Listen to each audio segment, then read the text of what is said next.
প্ৰমোদ বড়োৰ দিনত প্ৰপ'জ কৰা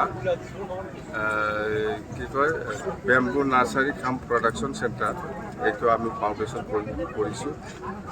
যেন হওক হয়তো প্ৰমোদে এইটো ভাবিছিল যে ভাল এটা ৰাইজৰ কাৰণে বেনিফিট হ'ব, যেনক আমি সহায় কৰিম কিন্তু প্ৰমোদে সেইটো জাষ্ট প্ৰপ'জে কৰিছে, কিন্তু সি চেংচন কৰিব পৰা নাছিল। যেনক আমি লাগি মেলি সেইটো আমি চেংচন কৰাইছোঁ গভৰ্ণমেণ্ট অফ ইণ্ডিয়া বা গভৰ্ণমেণ্ট অফ আছামৰ পৰা।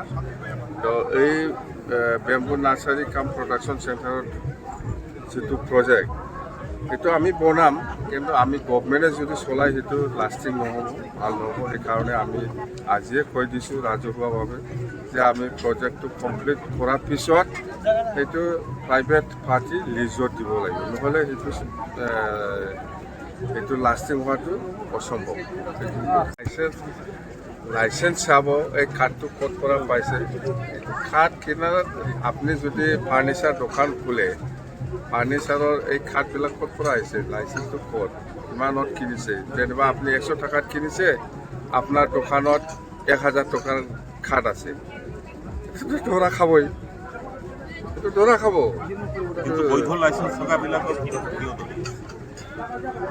এইটোৱেই কৈছোঁ মই, লাইচেন্স মোৰ লগত ফাৰ্নিচাৰ লাইচেন্স আছেতো, মই দোকান দি আছে, মই কাঠ কিনিছোঁ 100 টকাৰ, মোৰ দোকানত আছে 1000 মাল।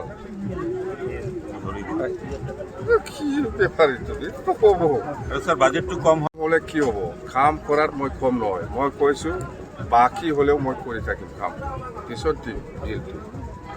আজি দেখা নাই, পইচাই নাই হাতত, তথাপিও মই এই হাইৱে পৰা ইয়ালৈকে অহা যিটো ৰাস্তা খুব বেয়া, মই কৈছোঁ 5.5 ইষ্টিমেট বনাবি, এইটো মই কাম কৰিম।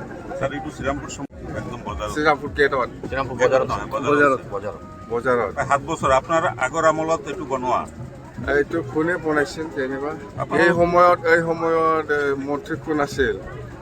যে আমাৰ ছাৰে আছিল মাজেন্দ্ৰ নাৰ্জাৰী ছাৰৰ চেংচন কৰা, আৰু ৰেওৰা ছাৰ আছিল স্বাস্থ্য বিভাগ। মই চাম এইটো কিমান বেডেড হস্পিটেল? 10 বেডেড একদম এতিয়া জংঘলে আৱৰি ধৰিছে স্যাৰ। জংঘল মানে আমাৰ দিনতে জংঘল হৈছে নেকি? না এই বনোৱাটো আপোনাৰ দিনত, কিন্তু বনোৱাৰ পিছত এইটো চালু হোৱা নাই 5 বছৰ, এইটো একদম পৰিত্যক্ত অৱস্থাত আছে। এইটো চাফা কৰিম চাফা কৰিব লাগিব। এইটো বাহিৰত এইটো কিয় সুধিব লাগে? এইটো নেশ্যনেল হাইৱে ভুমৰা বিল ইফালে ব্ৰিজ ঠিকাদাৰে কাম কৰা নাই, ঠিকাদাৰৰ নাম কম মই কৰাই দিম দে।